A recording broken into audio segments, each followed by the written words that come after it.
Dernière partie de ce module mindset, l'organisation.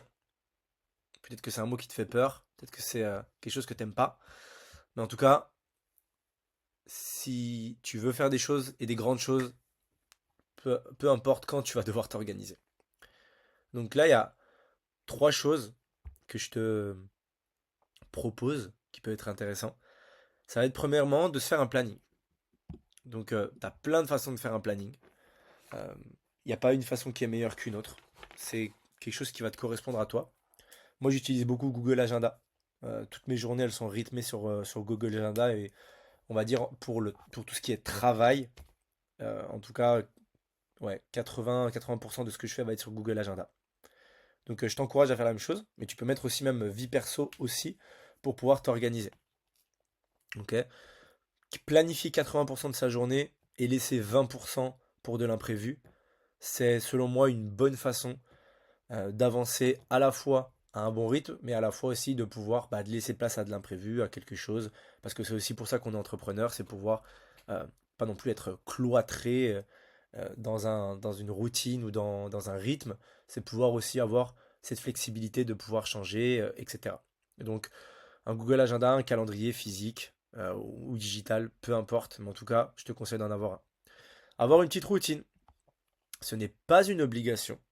Attention, ce n'est pas une obligation d'avoir une routine. Il y a des tas de routines sur YouTube, des tas de routines où, où tu peux te lever le matin à telle heure, pardon, plus ou moins tôt, où tu peux faire du sport le matin, où euh, tu peux te mettre dans de l'eau froide, une douche froide, etc. Enfin, tu peux faire plein de choses et j'ai pas envie de rentrer dans ce débat-là parce que je trouve que c'est ultra personnel. Il y a des gens qui performent sans aucune routine, qui se lèvent et qui travaillent. Il y a des gens qui performent en ayant une routine longue. Il y a des gens qui performent en ayant une routine courte. Tout fonctionne à partir du moment où ça fonctionne pour toi. C'est pour ça que j'ai mis que c'est une routine, elle doit être personnelle si tu en veux une en place.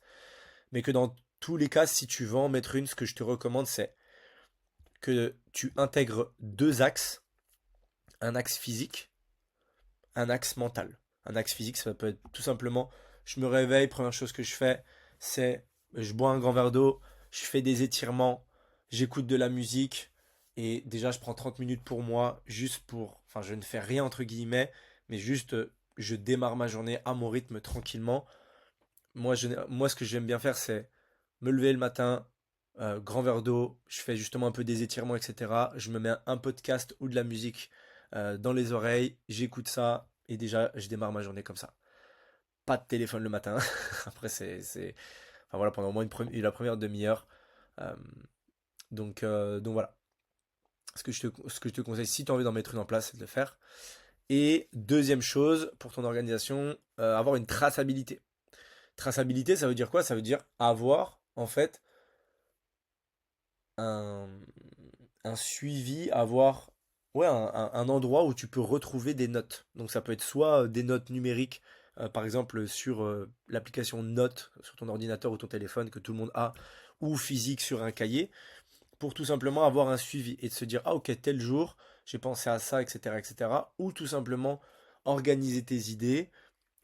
Imaginons, tiens, sur le chatting, bah ça c'est un endroit où je mets toutes mes notes sur le chatting pour le faire. Ça peut être une mind map comme ça. Tiens, ça, tu as l'application Miro qui est gratuite pour toi si tu es juste en individuel où tu peux faire des mind maps. Ça peut être une façon de prendre des notes. Moi, c'est quelque chose que j'aime bien et tu le vois, je l'utilise au quotidien pour aussi, moi, exploser un petit peu mes idées, mes connaissances et les garder d'une façon plus sexy que des notes. Donc, tu as plein de façons de faire. Mais en tout cas, d'aller vers de l'organisation, si t'es pas du tout organisé, ça peut que t'aider et dans tous les cas, garde bien en tête que c'est jamais figé et que ça peut être tu peux avoir 6 mois qui sont très organisés, 3 mois où c'est pas du tout organisé, 2 mois où c'est un peu organisé. Ton organisation, elle doit suivre ton rythme de vie et c'est OK comme ça. Je te souhaite une très bonne journée en tout cas. Déchire ça, organise-toi et on avance.